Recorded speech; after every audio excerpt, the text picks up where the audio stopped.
All right, so let's switch over now and we'll look at the energy, starting out with light crude. Now, the energies are all very strong, and we're going to stay on the side by side in here so that you can see what this looks like and how the daily and the weekly act together. Remember, for those of people that are new, we look at cycle analysis.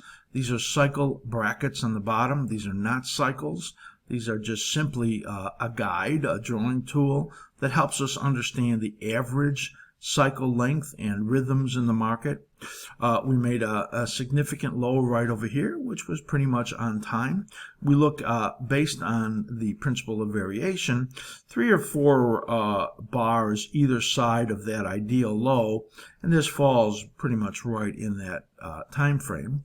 And then we look at momentum, this being the reversal scout. Momentum here is strong in the weekly chart. And we look at momentum in the slim ribbon over here, and that is strong also. And you could see the slim ribbon PO on the bottom here is green, and when you get signals in here, it tells you that the momentum is continuing on the strong side. Typically, what happens is that in corrective periods, in strong markets, you get the slim ribbon turning blue right over there and kind of telling you that it's in that corrective process, and then it turns green again and the resumption on the upside. So where we are right now is the targets in here we've had up here, some mid 74s, way up over here at about the high 78s. And those remain our targets right now for this period of time.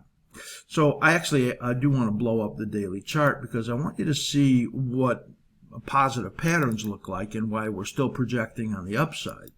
This is actually what's going on also in the stock market, as corrective periods are very brief. Now, you see the cycle rhythms right in here, pretty perfect when you look at that. The low comes here in the supports, what we consider the buy area, when it's this positively configured, and then you get up past the other highs right in here.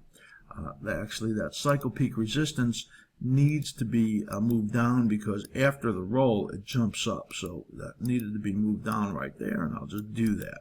Once it gets above that level right over there, then it breaks out, and then the market moves up to, well, wherever it's going, and in this case up to those targets in the mid 74s that you can see right over here. And I see this tiny little downside blip. That was that, FOMC taper dip. And then it went right back up.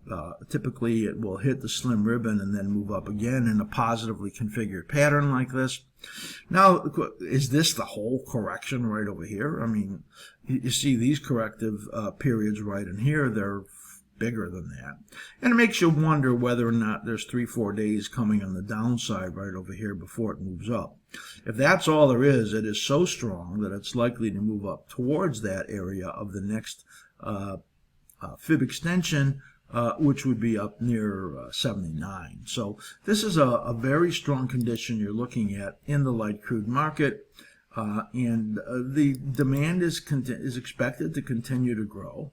And what's really helping it is the likelihood of no Iran deal, and that Iran oil is not going to come in flooding the market. So strong, very strong when you look at that. And we would look for continued upside prices until these configurations in here and these cycle patterns tell us something different.